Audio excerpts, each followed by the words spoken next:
Olá, tudo jóia? Aqui é a professora Ana Grazielli, da disciplina de Planejamento Estratégico. E bora para mais uma aula aí do nosso conteúdo do semestre. Tá acabando, hein? Tá chegando no final. Bom, nessa videoaula a gente vai falar um pouco sobre modelos que de alguma forma discutem aquilo que de mais tradicional a gente estuda em estratégia empresarial, em planejamento estratégico, que vem lá dos escritos dos trabalhos do Michael Porter. Então nessa videoaula a gente vai falar sobre visão baseada em recursos, capacidades dinâmicas e hipercompetição, que são três paradigmas que põem um pouco de discussão nessa história aí que o Michael Porter traz pra gente. Então a gente vai começar falando sobre visão baseada em recursos, ou VBR, ou ainda para quem gosta em inglês, Resource Based View, RBV. Bom, a RBV, ou VBR, ou visão baseada em recursos, é um conjunto, digamos assim, de textos que partilham do princípio que a competitividade, apesar de ter um forte componente externo, que é essa coisa dos concorrentes, né, dos fornecedores, dos compradores, acaba não descartando aquilo que o Michael Porter falou. Mas apesar de ter esse componente que é externo, a competitividade ela tem digamos assim, uma força maior quando ela surge a partir do ambiente interno da empresa, ou seja, a partir das suas potencialidades. Então, a visão baseada em recursos foca no estabelecimento da vantagem competitiva a partir do uso dos recursos que a empresa possui. Entendendo que recurso pode ser qualquer tipo de ativo que a empresa detenha, seja esse ativo tangível ou intangível, nas suas mais diferentes formas. Então eu posso considerar que recursos humanos, né, configuram um tipo de recurso, mas a gente também tem os recursos financeiros, os tecnológicos, os organizacionais, que falam sobre os processos, enfim. Existem uma série de recursos que cada organização possui, ou pelo menos deveria possuir, e que a utilização desses recursos é que de fato conferem a vantagem competitiva, e não o posicionamento da empresa ou a resposta reativa da empresa em relação ao que acontece no ambiente externo. Essa é um contraponto ao que diz o Michael Porter, porque sempre quando ele fala de estratégia, quando eu falei para você de posicionamento estratégico, quando eu falei de cadeia de valor, todas essas ideias iniciais do Michael Porter sempre partem dessa premissa reativa na empresa. Tipo, tá acontecendo alguma coisa lá fora no ambiente e a partir dessa compreensão a empresa vai e dá uma resposta em termos de estratégia, em termos de decisão. Na visão baseada em recurso, não. A gente está ali dentro do ambiente da empresa, criando, pensando em possibilidades, soluções, e de alguma forma a utilização dos seus recursos internos é que define os paradigmas da competitividade que estão atuando lá no setor. Então sai de uma postura reativa para uma postura ativa ou proativa, se a gente pode dizer assim. E aí a VBR ou RBV diz que um recurso, que na verdade qualquer empresa, qualquer organização é um feixe de recursos. Essa é uma definição de uma autora clássica dessa teoria, que é a Edith Penrose. Ela diz que as empresas, as organizações são feixes de recursos, ou seja, conjuntos de recursos.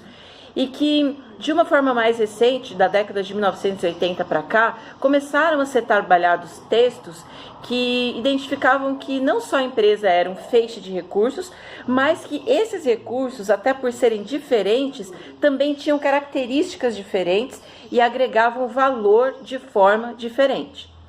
Então, vê-se desse ponto de vista que os recursos eles podem ser de alguma forma classificados em raros, valiosos, difíceis de imitar e insubstituíveis. Essas quatro características elas podem ocorrer nos recursos uma de cada vez. Por exemplo, um determinado recurso ele pode ser só raro, valioso, difícil de imitar ou insubstituível.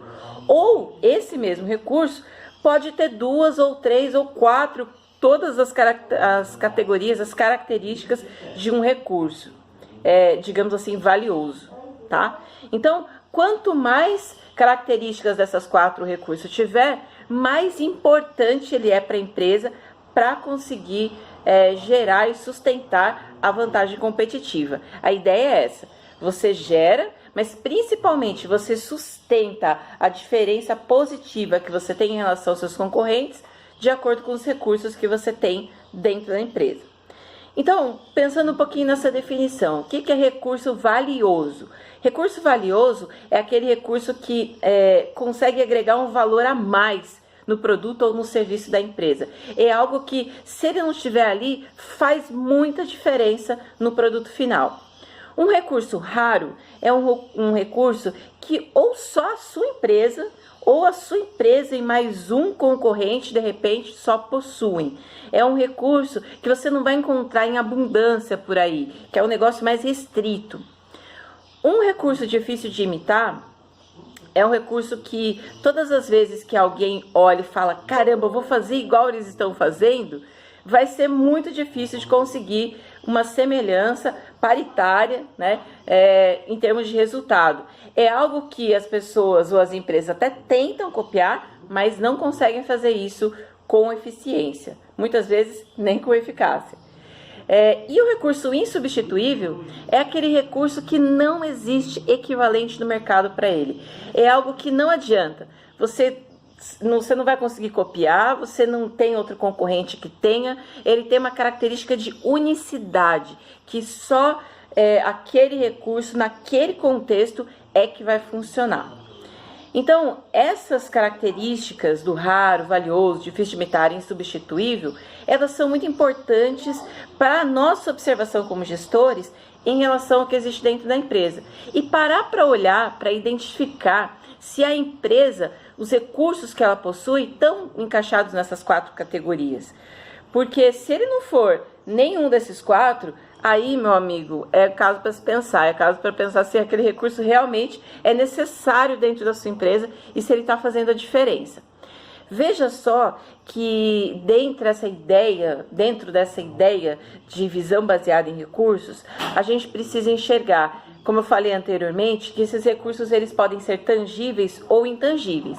Então, quando a gente fala, por exemplo, do conhecimento que as pessoas possuem, que os empregados possuem, o know-how, a experiência, isso aí é recurso, mas é recurso intangível. É alguma coisa que você não pode armazenar, contar, quantificar, colocar em algum lugar. Mas é igualmente importante. Veja só, a marca de uma empresa. Marca é alguma coisa que está na cabeça das pessoas, que está diretamente relacionada com a percepção que elas têm de uma empresa, de um produto ou de um serviço. Isso também é intangível, não dá para a gente guardar num cofre, digamos assim.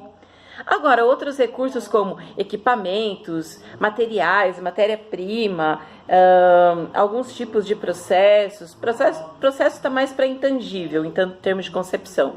Mas as coisas que a gente consegue tocar, manusear, contar, contabilizar, todas essas coisas também são recursos, mas tem esse lado mais tangível. Muitas vezes a gente esquece disso. A gente pensa em recurso da empresa só como dinheiro, como prédio, como carro, como produto, e esquece que sem os intangíveis, como esses que eu citei agora, conhecimento, marca, relacionamento, trabalho em equipe, essas coisas todas, fazem parte da constituição do negócio e fazem muita diferença quando a gente está falando de vantagem competitiva. Outro ponto importante é que a gente precisa imaginar que existem recursos que são facilmente adquiridos no mercado. Ou seja, se faltar, a gente vai lá, tendo dinheiro, digamos assim, a gente pode ir lá e comprar. Agora, tem recursos que não estão amplamente disponíveis no mercado. E esses aí podem justamente ser a chave, digamos assim, para estabelecer a vantagem competitiva da empresa e para sustentar essa vantagem competitiva da empresa. Aí você pergunta assim, pô, professora, mas existe alguma coisa que não dá para comprar? Olha, eu diria para você que existem muitas coisas que não dá para comprar, mas em relação aos recursos especificamente falando, a gente precisa entender que alguns deles só funcionam num determinado contexto e fora daquilo não funciona mais. Por exemplo, empregados, funcionários. Posso ter um empregado que ele tem um desempenho super lá em cima, fantástico, incrível, só que ele só tem esse desempenho funcionando dentro daquela equipe, naquela empresa, naquela situação. E se você tira a pessoa de lá, já perde o contexto. Isso é a explicação, por exemplo, para vários empregados que dão muito resultado em uma empresa, mas quando mudam de empresa já não dão tanto resultado assim. Então, pensar na visão baseada em recursos, é pensar que mesmo considerando o fuzuê que está acontecendo lá fora no ambiente competitivo, a empresa pode ser capaz de gerar a sua vantagem competitiva se souber manusear e cuidar bem dos seus recursos. Essa é a principal mensagem que fica dessa abordagem teórica, digamos assim. Vou fazer mais um vídeo agora para falar sobre capacidades dinâmicas, que vai mais ou menos na mesma linha, mas é um pouquinho diferente, tá bom? Então, até a próxima. Tchau, tchau.